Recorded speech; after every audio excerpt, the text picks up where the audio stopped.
Hello, and I'm delighted to welcome Ashley Voss to our series. Ashley is a concert pianist and also is the director of music at the Menuhin School. So, Ashley, really fantastic to have you here, and thank you very much for joining. Thank you very much for the invitation. It's nice to be here. Now, it's really very difficult time for many, and we had many people that really suffered from this. But I know for you, it's been really an extraordinary start. So you have been just appointed, yeah, the director of music, and you literally had to start in April. So how was that? It has been a very strange and unexpected start to my time here, as you can imagine. And I actually had a couple of days at the school in mid-March for a handover, and it was during those 2 days that the closure of schools was announced. So you can imagine that that was my first impression of the place, and it was with great uncertainty and a degree of anxiety as well that I began. But I have to say that. I've learned a lot about the school, about the people with whom I'm working throughout this process. We've all had to sort of think and learn on the job. Essentially, we're all adapting to new ways of working, of course. And I think there's been an incredible sense of positivity and creativity here. I have to say the commitment and the hours that people are putting in to keep the school going and to keep the school community together, despite having children, families spread all around the world, has been really remarkable. And I feel in some ways that I've learned more about the people, my colleagues, and the place than I would have done had we been running normally. But of course, it's funny because we had a new headmaster who started at exactly the same time as I did. So we're both, new to the place.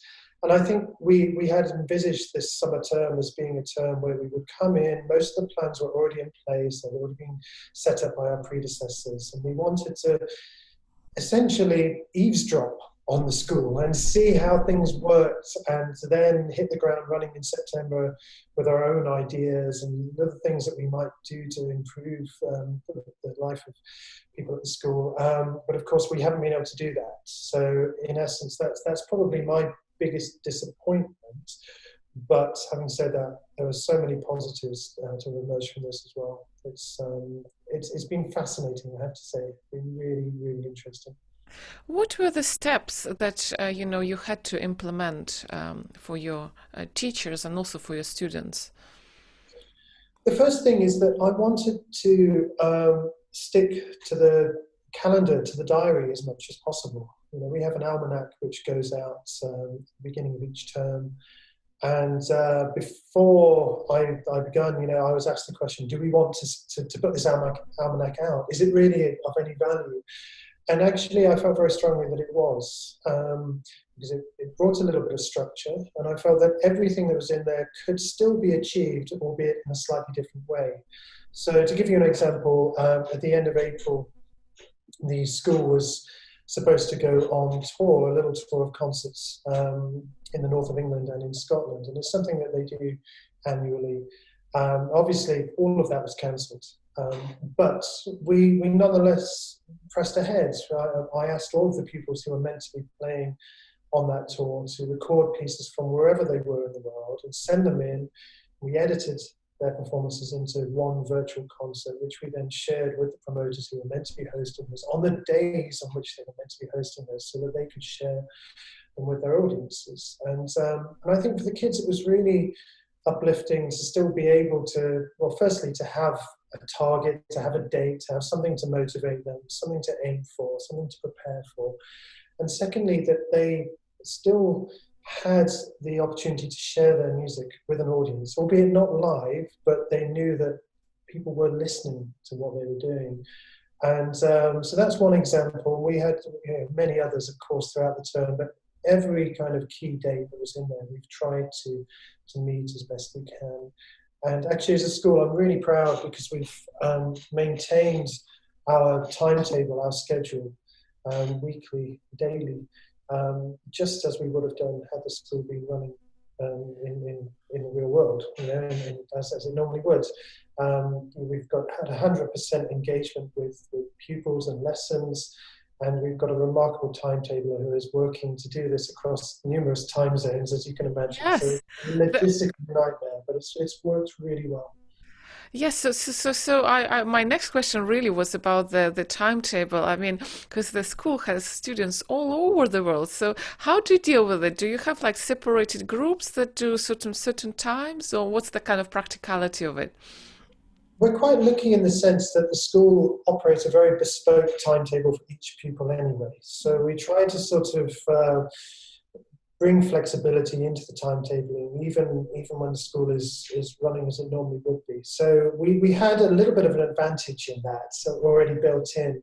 But of course, we've had to be flexible in terms of some of our students who are in the Far East, for example, obviously several hours ahead of where we are here. Some of them have had to kind of miss little academic classes, and then kind of we've recorded them for them so they've been able to catch up in their own time in order to facilitate instrumental lessons or other music lessons. So there's been a degree of flexibility there. We're quite fortunate in that most of our students are either in Europe or in the Far East. We don't have many who are behind us in terms of the time of day. I think we've got a couple in America, but so most of the challenges have been sort of addressing those who are a few hours ahead rather than behind. But we've managed to make it work, and I can't take any credit for that, I'm afraid, because that really is in the hands of our amazing administrative team. But they've done a brilliant job, and of course, the pupils and indeed the parents themselves have also helped enormously and been very flexible in their approach to it too. No, that's fantastic. And also, out of interest, have you? I know that many sort of invested into professional equipment. Have you invested? Has the school invested in something? We haven't actually invested a huge amount, to be honest. What we have done is buy a few microphones, which have been sent out to pupils who are really struggling for technology. Some of them are using very old phones, and as we've been asking them to record material for us for a variety of different reasons, obviously we've seen the importance of them having equipment in order to do so. We've supplied them with school laptops where needed as well. So we've got this little sort of collection of pieces of technology which are being sort of passed around from one student to another as they need it. But in a way, I have to say, from the recorded material that we've received, I've taken a very relaxed attitude to that. I personally think there's something very charming about seeing the kids recording on their phones, often playing on slightly out of tune pianos, and in their bedrooms or in their living rooms or wherever, with their brothers and sisters wandering around in the background. I think it kind of captures the essence of this time. I mean, I don't think we should try and pretend that it's something it isn't. Actually, we've kind of embraced it, to be honest. And in the videos that we've shared with our public, I have to say the sort of feedback from them has been really positive in many ways, but a lot of them have commented on that, on the sort of very natural feel to these things, and there's something really quite touching about it. We've deliberately tried to encourage our pupils to embrace their location, to embrace their whereabouts, and to embrace the situation. I think they've all done that wonderfully well. That's very exciting. And just out of interest, I mean, of course, you kept sort of performances, which I mean, even sort of online, which I think is a great source of motivation. But none of the problems with sort of people saying, "Oh, why am I doing this?" and "Oh, my profession, where is it going?" Have you had any of that? We have, yeah. We've had a few grumbles from staff sometimes and from students. And I think that is perfectly natural, perfectly understandable. I mean, look, we are all adapting to this new situation, and of course, it means learning new skills. And sometimes it takes a while to really establish the value in those things. And I can give you a few examples. In terms of the videoing of oneself, we had our midterm assessments a few weeks ago. And again, we stuck to the diary. They were always scheduled for the week of the 15th of June, and we said we will stick to that schedule. We want the video assessments to happen. Then everybody sent in recordings of themselves playing on video, and I know that many of them found it much harder to record themselves than they would have done to play live, and they were very open about that. Some of them found it incredibly challenging, incredibly difficult. But of course, there's a silver lining to that. There's a flip side to it, which is that, as you know, there are many occasions in your life as a professional musician or as an aspiring musician where you do need to record yourself, to video yourself, whether it's to apply for a competition or a course, or sometimes a university or a conservatoire, or simply for promotional reasons. So actually, these are skills that they need to develop, they need to learn now. So there is something really positive. And indeed, actually, the suggestion has now come from a number of staff here that, well, you know, we have 3 assessments a year. Let's make one of those assessments a virtual assessment. You know, we should keep this. I mean, it's a really good exercise for them. And I think there is a lot of truth in that, actually. And it's certainly something we'll consider. And another example, the one thing we've struggled with probably most of all is chamber music. Because, of course, you know, in this virtual world, it's very difficult. And we did trial a couple of pieces of software which claims to facilitate virtual chamber music. But, of course, with lag in the sound, it's almost impossible. And it proved to be very difficult for us. But our wonderful chamber music coach created a sort of project on Vivaldi using the Concerto Grossi. And he sort of pieced them together bit by bit, you know, over several weeks, worked with the pupils on individual parts and getting them to listen to each other and to play along with each other remotely. And I know at the beginning there was a few raised eyebrows and people struggled to really understand where it was going. But eventually all of these things were pieced together in the most beautiful way. And we had a virtual concert which went out last weekend. Last Sunday, our pupils were meant to be playing at Wigmore Hall. It was the annual Leavers concert, which of course they were absolutely devastated to lose. But we asked them again to sort of put material together, which we've shared. And part of that were 2 of these Vivaldi pieces. And I have to say, they were just beautifully done and really wonderful. And an example of kids adapting to an environment and a teacher adapting to it too, actually. I have to say, a huge admiration for Jan Davies who put this together. And creating something which is really, really gorgeous. I mean, it's wonderful and really successful. And they've learned new skills in the process. They've learned new ways of communicating ideas, of listening to each other, and of working collaboratively. So there are silver linings here. So do you think that there is a room for this? I mean, hopefully after we exit this period and come back to normal. So do you think there is sort of future in that online recording and streaming and getting in touch with the audiences like that? I think there is, yeah. I think that my vision of the future is some kind of hybrid of what we have now compared to what we have in the past. I do think it's really important to recognize that there are some very positive experiments taking place now, some very positive initiatives. Huge surge in creativity, I have to say, as people have been forced to rethink the way they share their music and their art with their audience, and also to think about who their audience is, Yes. which is also a really key question. So I'm sure that many of the things we are discovering now will be part of our future, and I think they should be, quite honestly. And there are sort of some positive things to take from it. As I mentioned, you know, the Wigmore concert, which was just cancelled. Of course, it's massively disappointing. You can't ever replace the feeling of being in that hall playing for a live audience. But on the flip side of that, the video, which has been posted online on our website, has been already viewed by several times the number of people that would have been in the hall that day. Sure. So actually we are reaching a much wider audience, and I suspect a much wider demographic than we would have done had we been there. So if there's a way in the future to combine those 2 things, I think is wonderful.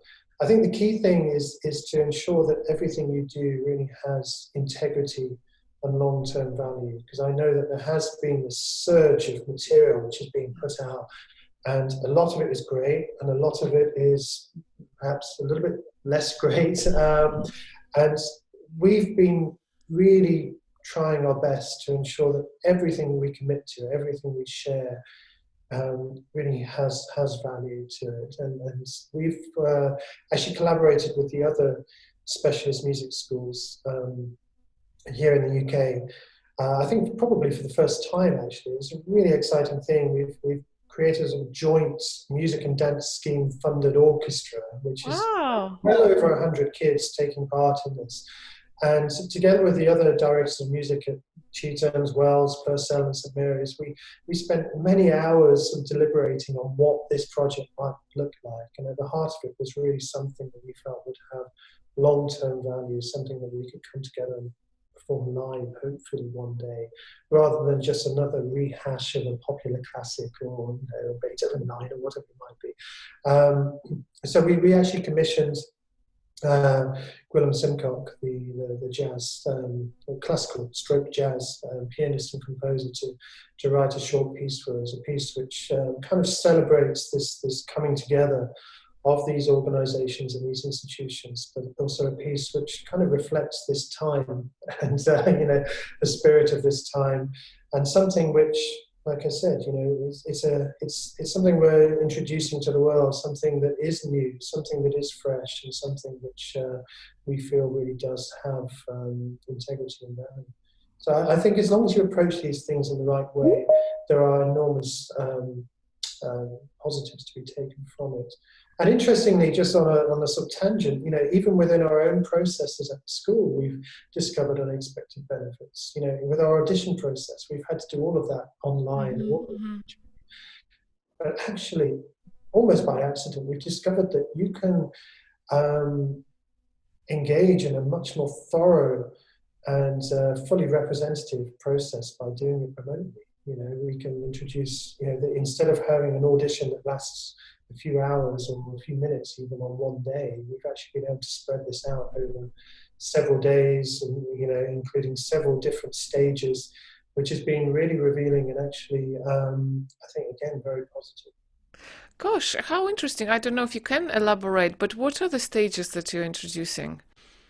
Well, for example, so normally when a pupil auditions at the Menuhin School, I think we do a really good job of it, by the way, already, but we invite every pupil to come and stay for 3 days.